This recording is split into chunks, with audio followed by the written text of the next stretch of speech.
Hi, everyone. I'm so glad to see you again. More correctly, I'm so glad to work with you again because I'm ready for our next lesson. Today, I want to focus on a skill that we have touched on in many of our previous lessons, writing clearly and strongly. So I hope you're ready for some heavy lifting, okay, guys? In previous lessons, we discussed the various elements that a good writer uses to express ideas. These included support, such as an analysis of a passage to add, revise, retain, or delete information in order to best illustrate a passage's point or its claims. And don't forget about focus. It was an analysis of a passage by addition, revision, retention, or deletion in order to assure that my point is really connected to my author's purpose or my purpose. Now, in today's lesson, we'll add the final element to those skills, which is making the writing as crisp and clean as possible. But before we explore how to do that, let's talk for a moment about why writing clean, strong material is important. The reason that anyone writes anything is that they have something they want to say to others, right? They want to get a point across. They want to connect to an audience, and they have to make their point really vivid. And in order to make that point, the author has to be clear and, of course, understandable, right? After all, readers won't stick around to read your reading if they can't understand what you've written. I don't know. But at the same token, your opinion won't be valued if your ideas can't be followed. I agree. If I start reading something that confuses me, I quit reading it and look for something else instead. Yeah, and it seems like any time I research a subject, I find 10 poorly written articles before I land on a good one. So clarity and strength count, and today we're going to see how much it counts.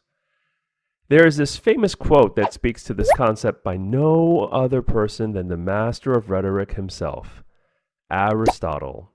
It goes like this: tell them what you're going to tell them. Okay. In other words, a well-written work hinges on two things. One, the author must know what they're trying to say. And two, the author must know his or her audience, right?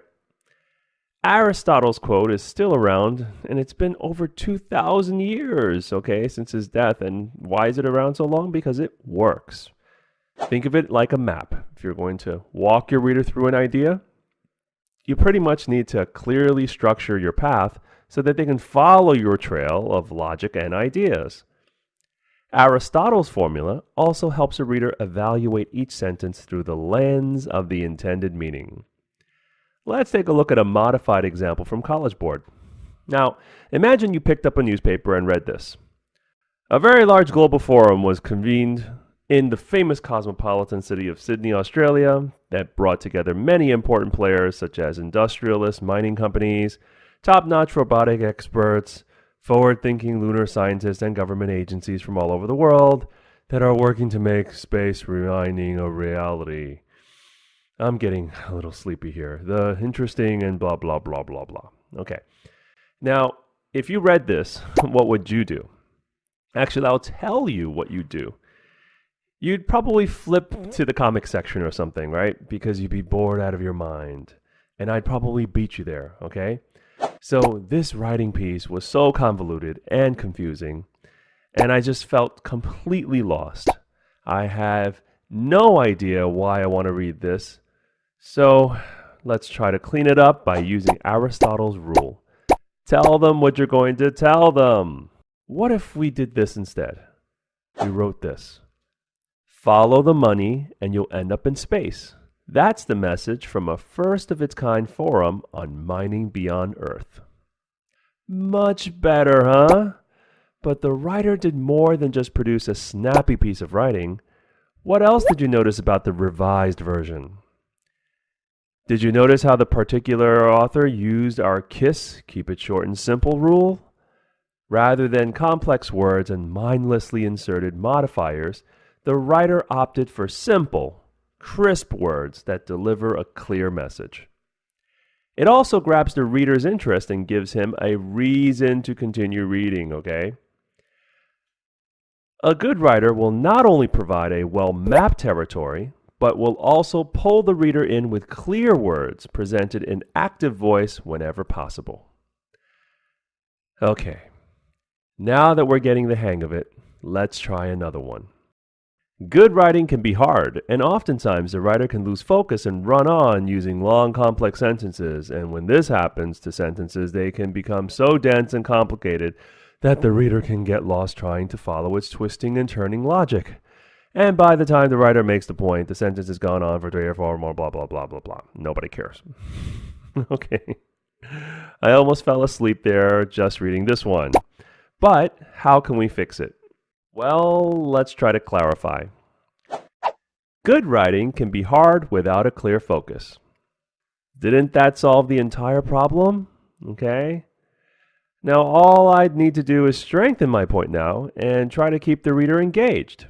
So let's move on and talk a little bit about that. Now, one way to strengthen our writing is to use active and specific words. Now, this can be a big challenge because you see, people think you write in the same way that you speak, and this is not always true. Often weak and vague words that punctuate dialogue can creep into writing to dilute its strength, okay? So watch out for these, and here comes my top 10 terminators. Just, really, very, perhaps, maybe, quite amazing, literally, actually stuff things got. Okay, now let's see one of these killers in action.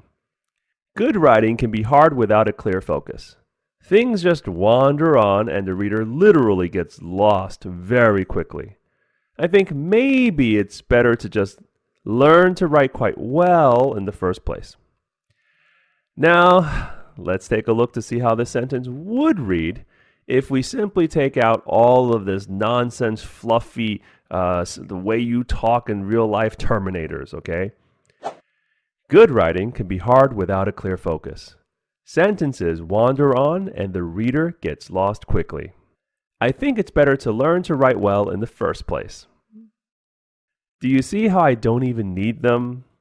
I did make one substitution though. I substituted the specific word sentences for the vague phrase things just, but other than that, I just cut.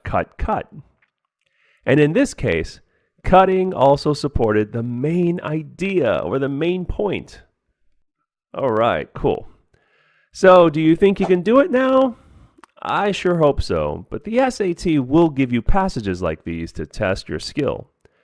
Practice makes perfect, and so be sure to start practicing your strengthen and clarify writing skills right away.